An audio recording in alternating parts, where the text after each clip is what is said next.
সারা Bukhara গ্রামের মতোওয়ালা মানুষ পাগলের মতন দেওয়ানা হয়ে আসতেছে। ইমাম তিরমিজি বলেন যে আমার ওস্তাদ ইমাম বুখারী রাহমাতুল্লাহ আলাইহি থেকে কবর থেকে সকলে এক মুষ্টি মাটি নিচ্ছেন তাবাররুক। এই সমস্ত হাদিস শরীফগুলা কোথায় নিয়ে যাবে? নিয়ে যাচ্ছে মাটি নিতে নিতে একবার কবরকে খোলাসা করে ফেলেছে, আবার মাটি দিল, আবার নিল। বুখারার হাকিম বাদশা চিন্তা করলো এইভাবে কিয়ামত পর্যন্ত মাটি দিতে থাকবো আর মাটি নিতে থাকবে,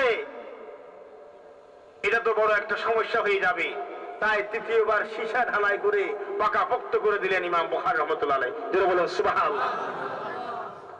আর এখন আমরা মাজারে জিয়ারত করলে শিরক হয়ে যায়। কি হয়ে যায়? এখন মাজার জিয়ারত করলে সেখানে গেলে চুমু দিলে এটা নাকি শিরক হয়ে যায়। ইমাম তিরমিজি বলেন ইমাম বুখারীর মাটি নিতে নিতে নিতে নিতে তাবাররুক হিসাবে গোটা কবরকে দুইবার খোলাসা করেছে। যারা বলেন সুবহানাল্লাহ ওয়া বিহামদিহি। আল্লাহর ওলির দরবারে গেলে কিছু পাওয়া যায় কি যায় না? একটু চিৎকার দিয়ে বলুন না, পাওয়া যায় কি যায় না? আপনাদের আওয়াজে বোঝা যায় দুর্বল দুর্বল হয়ে গিয়েছে। তাবারুক নাই। আল্লাহ দেখছেন সুন্নিরা, যারা সুন্নি তারা দুনিয়াতেও খায় আখেরাতেও। কিরে বাবা এত দূর থেকে আসলাম, সিলেটের জমিন, আওয়ামী লীগ বলেন বিএনপি বলেন যাই বলেন সকলেই প্রথম নির্বাচন করার সময় কোন দরবারে আসে? এতে আপনারা খুশি না নারাজ? এখানে আপনাদের আলাদা অবস্থা দেখলে আমরা অন্য জায়গায় গিয়ে কি বলবো? বাংলাদেশের মালিক বাবা শাহজালাল এখানে আসতে হয়, বাবা শাহজালালকে প্রথম সালাম দিয়ে বের হতে হয়, হয় কি হয় না? এটা আপনারা খুশি না নারাজ? ওলির দরবারে গেলে জীবনের গুনাহ মাফ হয়ে যায়। সুবহানাল্লাহ বলেন না? যিকরুল আম্বিয়া মিনাল ইবাদাতি ওয়া যিকরুস সালিহিনা কাফারা। আল্লাহর ওলির তাজকিরা করলে, ওলির আলোচনা করলে গুনাহের কাফারা হয়ে যায়। জোরে বলুন সুবহানাল্লাহ। ইমাম বুখারী হাদিস শরীফ নকল করতেছেন, এট এ টাইম সারা ওয়ার্ল্ডে পৃথিবীর মধ্যে লক্ষ লক্ষ মানুষ মারা যায় কি যায় না? যায় কি যায় না? তো সেখানে নবী আসতে পারে কি পারে না? হাদিস শরীফ পড়ায় কিন্তু হাদিস শরীফ বুঝে না। আসুন বাবারা, আমি আপনাদেরকে আল্লামা ইমাম জালালউদ্দিন সুয়ুতী রাহমাতুল্লাহ আলাইহি, যিনি বিশ্ববিখ্যাত মুহাদ্দিস ছিলেন, সরকারি বলেন বেসরকারি বলেন খারেজি বলেন প্রত্যেকটা মাদ্রাসা যার লিখিত কিতাব পড়ানো হয়, বিশেষ করে তাফসীরে জালালাইন শরীফ, অনেক কিতাব উনি লিখেছেন। আজ হতে প্রায় 500-550 বছর আগের কথা। 500-র উপর যিনি বড় বড় কিতাব লিখেছেন ইমাম জালালউদ্দিন সুয়ুতী বলেন না, ইমাম জালালউদ্দিন রাহমাতুল্লাহ আলাইহি। উনি একটা কিতাব লিখেছেন শরহুস সুদূর, সেখানে নকল করেছে এক আশিকা রাসূল মহিলার কথা। শুনতে চান কি চান না? তারপরে বুঝবেন আল্লাহর ওলির দরবার কি।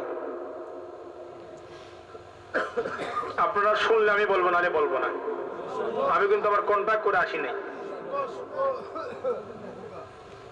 কিছু গান টান গাইলাম আপনাদেরকে হাসি খুশি 2-4 ঘন্টা ওয়াজ করতে হবে, হুজুর এত হাজার টাকা দিব, এরকম আমি কন্ট্যাক্ট করি। আমি আসি নাই, আমি কন্ট্যাক্টে মৌলবী না। আমি হুজুরের থেকে দোয়া নেওয়ার জন্য আসছি, আপনাদের থেকে দোয়া নেওয়ার জন্য আসছি। আপনারা দোয়া করতে চান কি চান না? চান কি চান না? মা বোন আমাদের ঘরে আছে, গভীর মনোযোগ। ইমাম জালালউদ্দিন সুয়ুতী শরহুস সুদূরের মধ্যে নকল করেছেন একজন আশিক রাসূল মহিলা, যে মহিলা রাত্রি বেলায় ঘুমাইতেন না। পশু পক্ষী যখন ঘুমায়, মানুষ যখন ঘুমায় রে, ওই মহিলার চোখের মধ্যে ঘুম নাই। রাত্রি বেলায় গভীর রজনীতে উঠে ওযু করে তাহাজ্জুদের নামাজ পড়ে আমার আর আপনার দয়াল নবীকে সালাতু সালাম দিতেন। শায়ের বলেছেন, এক দরদে গো মারা रोता है जब सारा आलम सोता है कि दर्द को मारा रोता है जब सारा आलम सोता है उस दर्द मोहब्बत की सदकी जब जिक्रे नबियों होता है दौरा से बता से वही महीना एक दर्द को मारा रोता है जब सारा आलम सोता है মানুষ যখন ঘুমিয়ে পড়ে সমস্ত আলম যখন ঘুমিয়ে পড়ে ওই মহিলার চোখের মধ্যে কোনো ঘুম নাই রাত্রিবেলায় তাহাজ্জুদের নামাজ পড়ে প্যারা নবীর দরবারে সালাত ও সালাম দেয় দরুদ শরীফ পড়ে গভীর মনোযোগ বাবার আমার ইমাম জালালউদ্দিন সুয়ুতি বলে ওই মহিলা যেদিন ইন্তেকাল করে যেদিন মারা যায় মারা যাওয়ার পরে দাফন কাফনের ব্যবস্থা করা হয় রাত্রি 2টা 3টার সময় গভীর রাত্রিতে একজন কাফন চোর গিয়ে ওই মহিলার কবরের পাশে উপস্থিত হয় জোরে বলুন নাউজুবিল্লাহ কাফন চোর ছিলেন না আরবিতে নাব্বাস বলা হয় কাফন চোরকে আপনাদের এই দেশেও কাফন চোর আছে না নাই এখনো আছে না নাই 500 বছর আগেও কাফন চুরি করেছে আপনারা জিজ্ঞেস করতে পারেন হুজুর কাফন চুরি করে কি লাভ কাফনের দাম আর কত কাফন চুরি না করে দোকানে গিয়ে বাজারে গিয়ে রেশমি কাপড় চুরি করলে তো অনেক লাভবান হতো আমি বলবো কাফনের কাপড় দিয়ে যে কাজ হয় রেশমি কাপড় দিয়ে সেই কাজ খুব খারাপ কাজ করে যাতে ডোনাবান হারাম জোরে বলুন নাউজুবিল্লাহি মিন যালিক আল্লামা সুয়ুতি বলেন কাফন চোর গভীর রজনীতে ওই আশিকে রাসূল মহিলার কবরকে খোলসা করে কবরের মাটি সরায়ে যখন কাফন ধরে টান দেয় মহিলা আশিকে রাসূল মহিলা আল্লাহু আকবার বলে ওই কাফন চোরের সামনে দাঁড়িয়ে যায় সুবহানাল্লাহ মরা মানুষ দাঁড়ায় গেল যে মরা মানুষ নকল করেছেন আল্লামা সুয়ুতি কাফন চোর থরথর করে কাঁপে আর বলে মা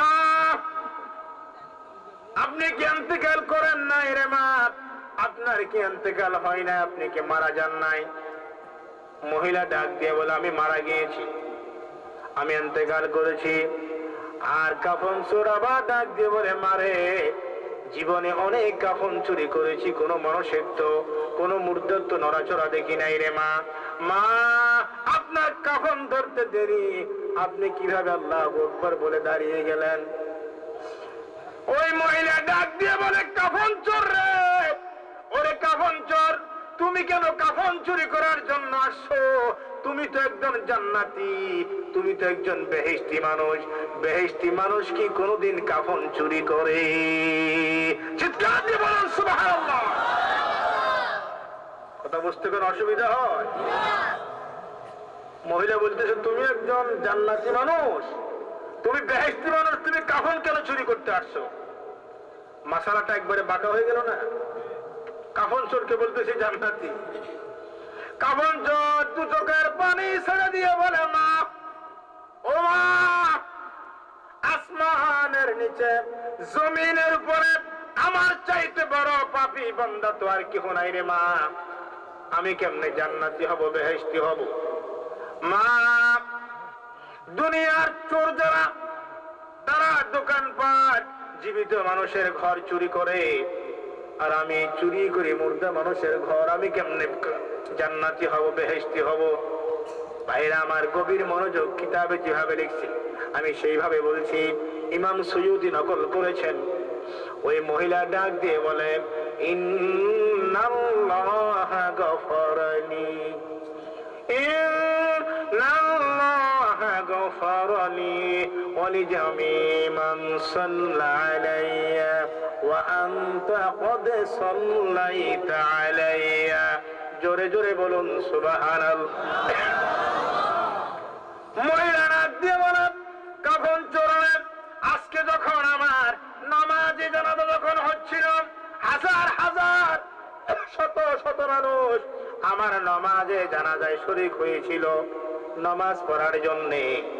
ওরে কাফন চোরে, তুমিও তো এসেছিলে, তুমিও তো নামাজের মধ্যে শরীক ছিলে, কিন্তু তোমার উদ্দেশ্য ছিল আরেকটা, কোথায় আমাকে কবর দেওয়া হচ্ছে সেটা দেখার জন্যে। কিন্তু মহান প্রভু যারা আমার পেছনে নামাজ পড়েছে, আমি নবীর আশিক, ইন্নাল্লাহ গাফালি, আমাকে মাফ করেছেন, ওলি জামিমান সাল্লাল্লাহু আলাইয়া ওয়া আনতা কাদ সাল্লাইতা আলাইয়া। যারা আমার পেছনে নামাজ পড়েছে, জানাজা নামাজ যারা পড়েছে, কোন মানুষ চোর, কোন মানুষ ডাকাত, কোন মানুষ গুনাহগার, আল্লাহ সেই দিকে তাকান নাই। আল্লাহ আমার তাজিমার্থে, আমার সম্মানার্থে, আমার জানাজা পড়নেওয়ালা সকল মানুষকে মাফ করে দিয়েছে। জোরে বলুন সুবহানাল্লাহ।